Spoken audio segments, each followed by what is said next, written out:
ассалому алайкум шунавандаҳои арҷманд.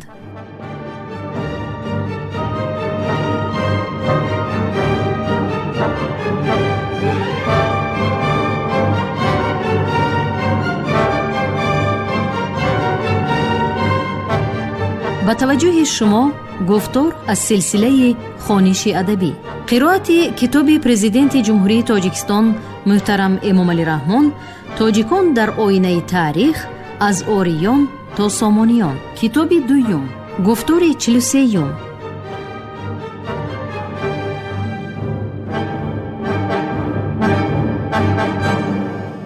بیهوده نیست که واقعه‌نگاران خطایی نیز از تجارت ابریشم فایده زیاد دیدن دولت چین را بارها تاکید نموده.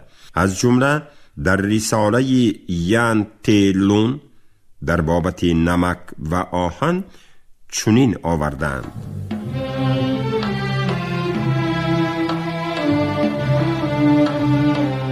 За кусок обыкновенного китайского шелка можно выменять у хуннов предметы стоимостью в несколько золотых и тем самым уменьшить ресурсы врага. Мулы, ослы и верблюды проходят границу, направляясь к нам непрерывной чередой. Лошади всех пород и видов поступают в наше распоряжение. Меха соболей, сурков, лисиц, барсуков, цветные и разукрашенные ковры наполняют наше казначейство, а яшма, драгоценные камни, кораллы и кристаллы становятся фондом нашего княжества. Если прибыли не утекают от нас в другие княжества, это значит, что народное потребление достаточно изобильно.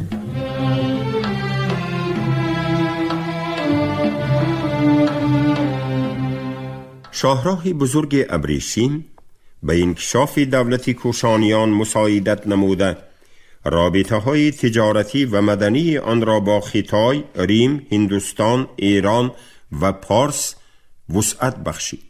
راه بزرگ ابریشم اصلا نامی شرطی بوده. توسط این راه صدها نمودی مال و مواد تجارتی انتقال و داد و گرفت می شد. علال خصوص در سرزمین ریم و اروپا برابر ابریشم ظرفهای چینیواری فرفار خیتای خریداران زیاد داشتند. مال و متاع ابریشمی جامهای نفیس و ظرفیات نازک چین را با وزن طلا برکشیده می خریدند. حتی چنین عقیده معمول بود که ظرفهای نفیس چینی کس را از اثر زهر ایمن می دارد و متاعهای ابریشمی به جسم صاحبش نیروی و مدار عطا می نماید.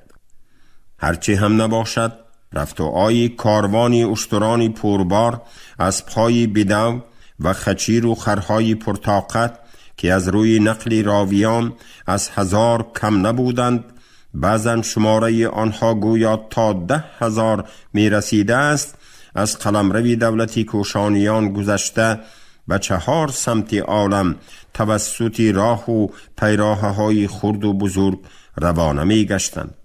کاروان سرای های محتشم ختن و قاشغر، بلخ و هرات، ترمیز و وشگرد، حصار و پنجکند، بخارا و سمرقند از قافله کاروان های پربار و هنگامه سودای تاجران گوناگون زبان و مختلف مذهبی مشرق و مغرب دم نمی آسودند. از دنبال کاروانهای پربار بغیر از سوداگران و سودجویان صدها نفر مسافرانی گوناگون کسب و گوناگون سال، معماران و شهرسازان، کاسبان و هنرمندان، مورخان و واقعه‌نگاران، عالمان و سیاحان، راهبان و درویشان پارسا هر کدام از پی هدفهای خیش راه می پیمودند.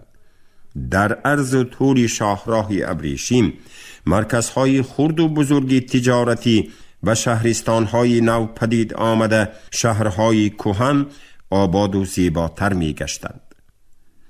عادتاً تاجران چینی و کشورهای دور غرب فاصله دراز و پرمشقت راه ابریشم را به نظر گرفته در نیمه راه آن که به قلمرو دولت کوشانیان راست می آمد مال و موادشان را به سودا می گذاشتند و از شهرهای آباد و سرزمینی آوازداری باختر و سوخت با مالهای بازارگیر برمی گشتند.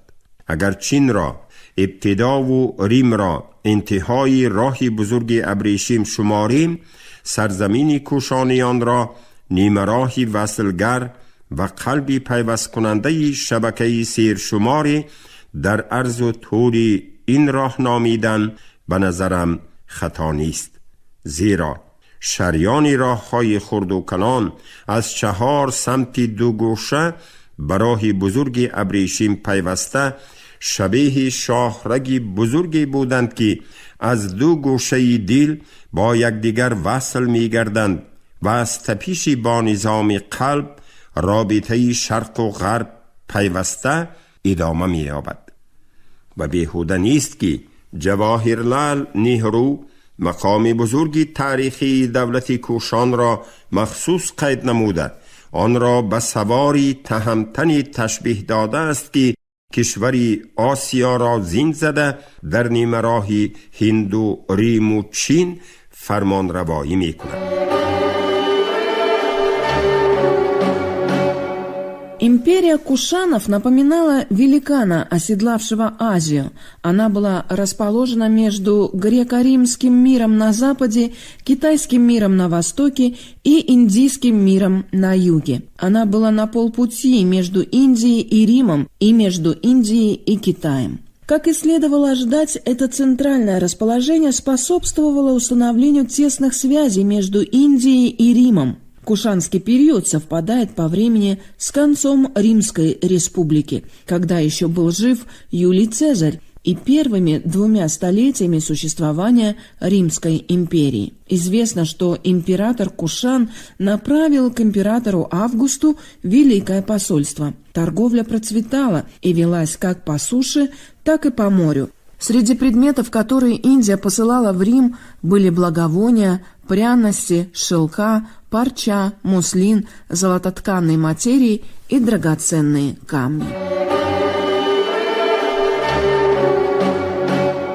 همین طریق راه بزرگ ابریشم قدرت و نفوذ دولت کوشانیان را می افزود و دولت کوشانیان بر رواجیابی تجارت و شهرت جهانی پیدا نمودن این راه درازترین عالم مساعدت می کرد و از دنبال قافله کاروانهای تاجران، علم و فرهنگ و تمدن خلقیت و دولتهای گوناگون شرق و غرب با هم برخورده و از یکدیگر بهره برداشته عنصرهای نخستین ارزشهای عمومی بشری و انسان دوستی را به بار می آوردند. دستاوردهای علم و مدنیت چین و هندوستان راه می کشاد و حکمت و فلسفه هند آسیای میانه را تسخیر می کرد و در نوبت خیش فرهنگ و مذهبی آریایی های آسیای میانه ریم و ویزانتیه را مفتون می ساخت. فرهنگ و تمدن یک مملکت و فرهنگ و تمدن مملکت دیگر تأثیر می رساند، آن را غنیتر و پرغنجایشتر می کرد و بیهوده نیست که دولت کوشانیان یکی از دوره‌های عجیب و ناتکرار و زیباترین تمدن آریایی ها بوده در شکوه و وسعت دولتداری از هخامنشیان کمی نداشت و شاید همین زیبایی و گوناگون رنگی و پروازی بلندی تمدن عهد کوشانیان است که در علم تاریخ شناسی هنوز هم تمام پهلوهای دولت و دولتداری آنها تا آخر آموخته نشده است. دولت و دولتداری کوشانیان حلقه زرین در سلسله دولتداری آریایی های تورانی به شمار می رود. آنگونه‌ای که سلاله اشکانیان پارت در زمینه دولتداری سلوکیان سبزیده سپس سنت‌های دولتداری آریایی را گسترش داد، کوشانیان نیز در پای دیوار دولت یونانی اساسی باختر قامت افراخته و یک ایمپریای ابرقدرت آریایی های تورانی بنیاد گذاشت که در طول 3 عصر پشتیبان راهی بزرگ ابریشم و قافله سالار تمدن بشری در آسیای مرکزی بود. پایدیوار نخستین و مرکز اساسی دولت کوشانیان باختر سرزمین اجدادی نیاگان تاجیکان به شمار می رفت. همان باختری که به انسانیت قاموسنامه نخستین و کتابی مقدس اویستا و تعلیمات یکتاپرستی زردوشت را داد، به نظام دولت و دولتداری کیانیان بنیاد گذاشت، تمدن شهری و شهرسازی را پدید آورد، با اسب و اشترهای خوشذات خیش راههای کاروانگرد و مرکزهای نوی تجارتی را گشاد. همان باختری که در سیمای هخامنشیان یک قوم هم ریشه، هم زبان، هم فرهنگ و هم مذهب خود را پیدا کرده نظارت و نگهبانی ولایت‌های شرقی امپریه را به عهده داشت. هنگامی یوریش اسکندر به استیلاگران مقدونی مقاومتی شدید نشان داده، با دستگیری سوخت و سکایی های کنار آموی و سیر به دشمن ضربه های هلاکت آور زد.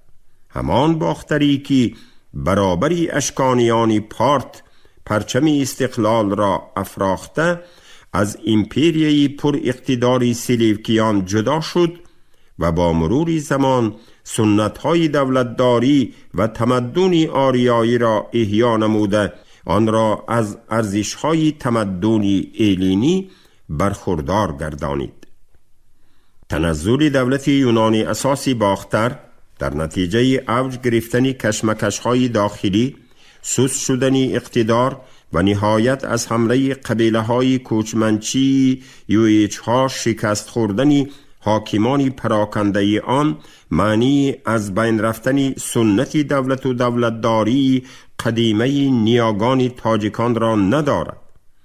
باختر از اثر پراکندگی و کشمکش‌های داخلی حاکمان محلی و داوطلبان یونانی بحرانی گران اقتصادی، اجتماعی و سیاسی را به سر برده، گویا به سر قدرت آمدن یک نیروی تازه‌دمی از این نزاع‌ها در کنار را چشمدار بود. ظاهراً دولت بزرگ یونانی اساسی باختر، چنان که در بابهای بالایی گفتیم، بعد از حکمرانی دمیتری، یفتیدیم و یوکراتیت تقریباً از نیمه دوم عصر دوی پیش از میلاد سر کرده، تدریجاً به دوره انقراض سیاسی قدم نهاد. اشرافان زبردست و حاکمان قدرت طلب محلی و سرکرده های صاحب لشکر یونانی از سست شدن اقتدار حاکمیت مرکزی استفاده برده در ملک های علاهیده خود را حاکم و پادشاه مطلق اعلان می کردند.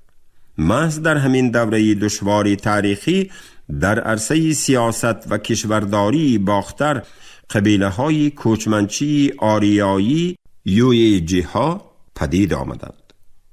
نخستین معلومات ها را درباره قبیله های کوچمنچی یویجی ها یا تایویجی ها، یویجی های کبیر، کتاب تهیه نموده مورخ خطایی سیم تسیان شیتزی نوشتجات تاریخی خبر می دهد که او را مثل گیردات در چین پدر تاریخ می حسابیدند. این کتاب از جمله خاطره های سیاه و واقعه نگاری چینی چژان تسیان را فرا می گیرد که ذکرش در بالا رفت.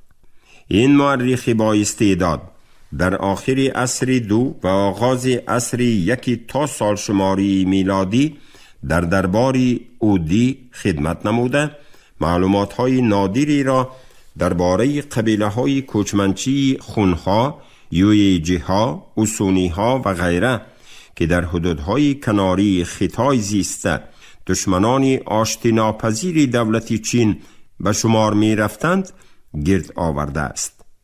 خود از خود سوال به میان می آید که این قبیله های کوچمنچی از کجا پدید آمدند و چگونه توانستند در مقاومت ایمپریای خیتای چندین عصر استادگری نمایند؟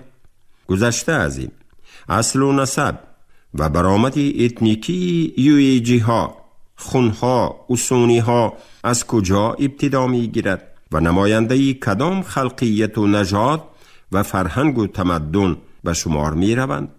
در این باره عالمان زیادی ابراز اندیشه نمودند و تدقیق مفصل این قضیه در اثرهای مورخانی برجسته غفورف و برتولد آمده است. یکی از محققان ورزیده‌ای که به تقدیر تاریخی قوم و قبیله های کوچمنچی ترکستان شرقی و ماورای چین سر و کار گرفته در این موضوع چندین اثرهای مکمل آفریده است، گومیلیوف می باشد.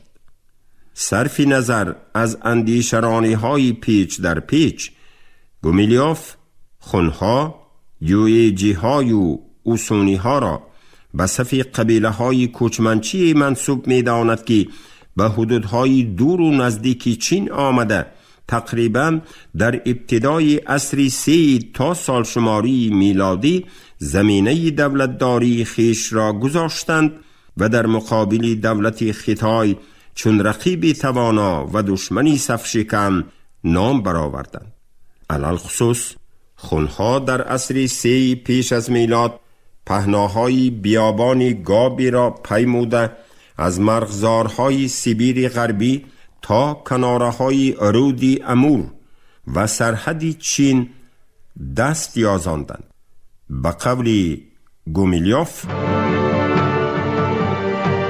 В эпоху III века до нашей эры произошло объединение Китая императором Цинь-Ши Хуанди, это 221 год до нашей эры, и сложение кочевой державы Хунну. Тогда же была построена Китайская стена, разграничившая Китай и Великую степь. Стена была проведена не только по географической, но и по этнографической границе Китая.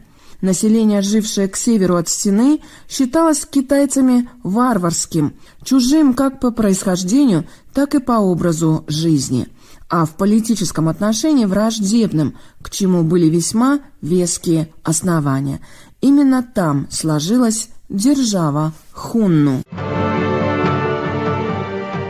این سه محقق بزرگ تاریخ آسیای میانه و ترکستان شرقی صرف نظر از راه و روش خاصه تحقیقاتی، اسلوب مکمل نگاریش و بعضی اختلافهای ناچیز علمی کاملا بران اندیشند که از زمانهای قدیم تا عصرهای میانه در ماورای ترکستان شرقی قبیله های آریایی کوچمنچی میزیستند که آنها از روی عمومیت زبان و تکلم، اصالت فرهنگی، عرف و عادت، اعتقاد دینی، طرز زندگی و دیگر عنصرهای اتنیکی و اتنوگرافی با همدیگر قرابت داشتند.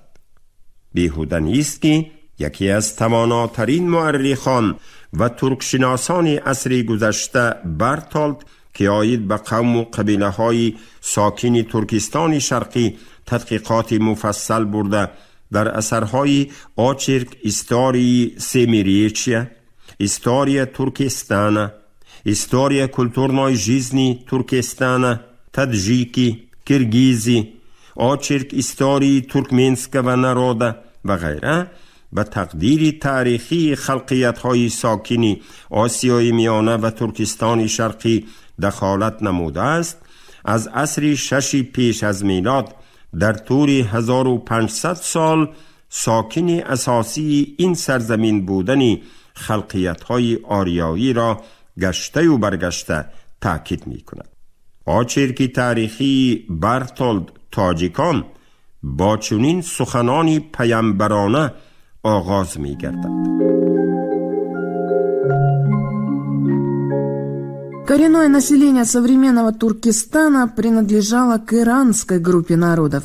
Не касаясь здесь сложных и спорных вопросов о родине иранского племени, о географических пределах его распространения в древности и о постоянном сокращении этих пределов в средние века, ограничиваемся установлением факта, что на протяжении более 1500 лет от VI века до нашей эры в пределах современного Туркестана упоминаются два культурных народа иранского происхождения – сагдийцы и хорезмийцы. خود از خود سواری به میان می آید که چرا بعضی قوم و قبیله های کوچمنچی آریایی از مرکزهای تمدنی آریایی نژادان باختر و سوخت، خوارزم و فرغانه اینچنین از سرزمینی سرسبز و حاصلخیزی ورارود دور افتاده به مرزهای دوری ترکستان شرقی، هفترود و آلتای، دامنه های تیانشان و پهناهای مغولستان و کناره های چین کوچ بستند. برای به این سوال پاسخ گفتن به تاریخی طولانی تمدن و دولت و دولتداری آریای نژادان نظر افکندن راست می آید. ما در فصل بالایی ضدیت بین ایران و توران را به تفصیل دیده برآمدیم. سرمنشه این ضدیت از اساطیر و روایت ها سرزده تا واقعیت تاریخی آمده می رسد. قضیه نبردی طولانی پادشاه آریا شهر گشتاسپ و شهریاری خیانان ارجاسپ که در یشتهای اویستا، یادگاری زریران، گشتاسپ نامه، شاهنامه و چندین سرچشمه های ادبی و تاریخی ذکر شده است، به نظر من گذشته از روایت ادبی و تلاش های مذهبی یک پاره محفوظ مانده تاریخنامه قبیله های آریای نژاد است که موردی بررسی جدی علم تاریخ شناسی قرار نگرفته است. واقعاً عالمان و تاریخ شناسان و محققان ساحه سرچشمه شناسی به این قضیه از لحاظ ادبی و میراث فرهنگی نزدیک شده، آن را از نظر سندهای تاریخی، قیاس خرونولوژی، جغرافیای مقایسوی، دستاوردهای اتنیکی و اتنوگرافی و دیگر برهان و دلیل‌ها مورد آموزش قرار ندادند. اگر این ادعا را روشن‌تر افاده کنیم، یک پاره تاریخنامه نیاگان ما در عرصه تاریخ عمومی ملت تاجیک هنوز مقامی شایسته نیافته است و تحقیقات‌های تازه و دامنه‌داری را نگران است.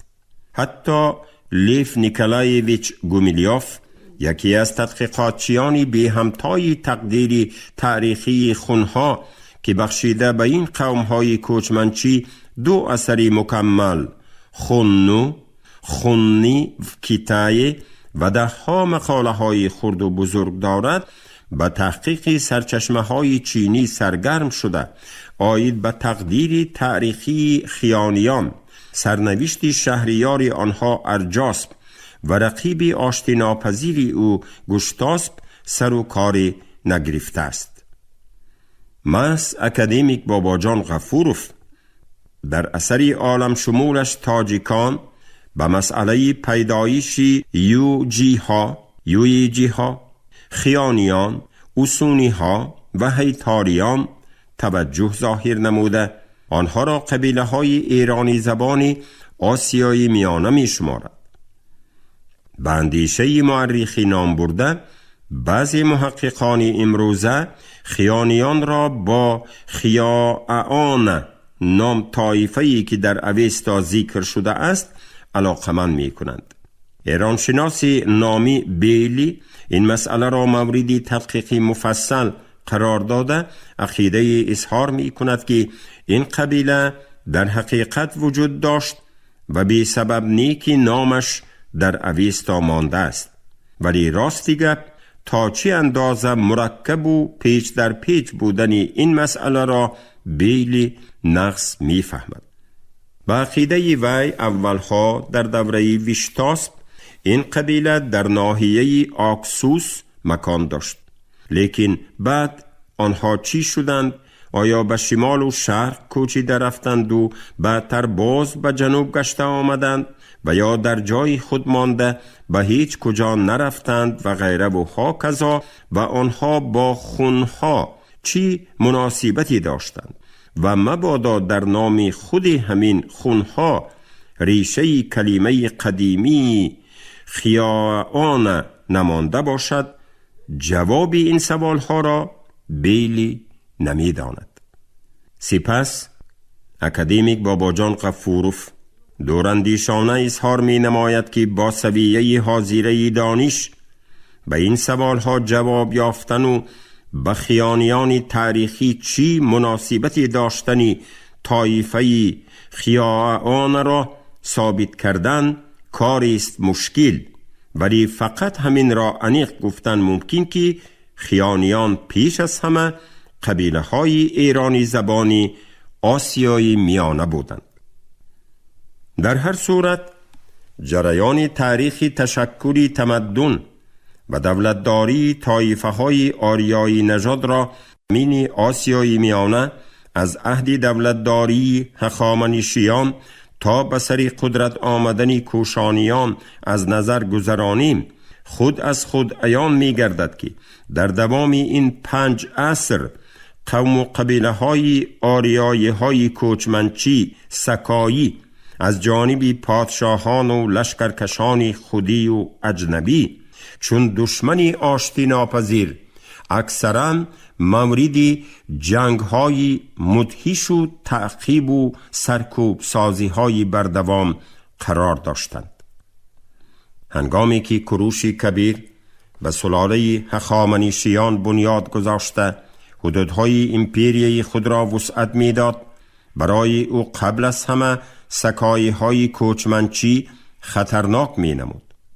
بیهوده نیست که قبل از فتح بابل و دیگر کشورهای ابرقدرت او گیرکانیه و پرفیه را فتح نموده به تعقیب و سرکوب کردن سکایی ها می پردازد و در کناره شمال شرقی امپریای خیش برای حمایه سرحدهای مملکت از تاخت و تاز قومهای کوچمنچی قلعه استحکامی کوروشکده را بنیاد می نماید. گذشته از این و بعد ضبط نمودن بابلستان عزم مصر داشت که خبری سرحد شکنی و تاخت و تاز مسگیت ها او را باز با لشکرکشی بر ضد سکایه های سرکشی آسیای میانه وادار نمود. موافق روایت گیردات، کوروش کبیر تابستان سال 530 پیش از میلاد و مقابل مسگیت ها لشکری سیرشماری آراسته در جنگی شدید با این قومی پرخاشجوی کشته گردید و سری او به دست پیشوای مسگیت ها تامیریس افتاد. در عهد دولتداری دارای یک نیز قبیله های سکایی آسیای میانه آسایش نداشتند. او شورش ساکنان محلی و سکایی های کوچمنچی پارت، مرغیان و دیگر مرزهای آسیای مرکزی را پخش نموده یکی از پیشوایان قبیله سکایی های کلاه باریک سکونخرا اسیر می گیرد که مجسمه آن در پرسیپال در قطار دیگر دشمنان سرسختی دارا تصویر شده است. دارای یک سکایی های آسیای میانه را قسماً تابع نموده باشد هم این قوم و قبیله های کوچمنچی از اثر طبیعت آزادی پرستی و پیشه چارواداری به کناره های شرقتری مملکت کوچ می بستند و مرزهای ترکستان شرقی و کناره های هفت رود را مکان نوی بود و باش خیش قرار می دادند.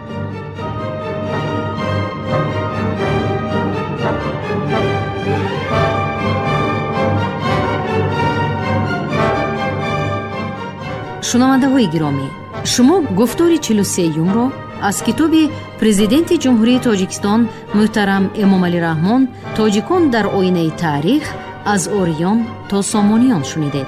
راوی علیزاده عبدالرشید خوجمقل، کارگردان شیرعلی نغزلی. پایانی گفتار از سلسله خوانش ادبی. شاد باشید.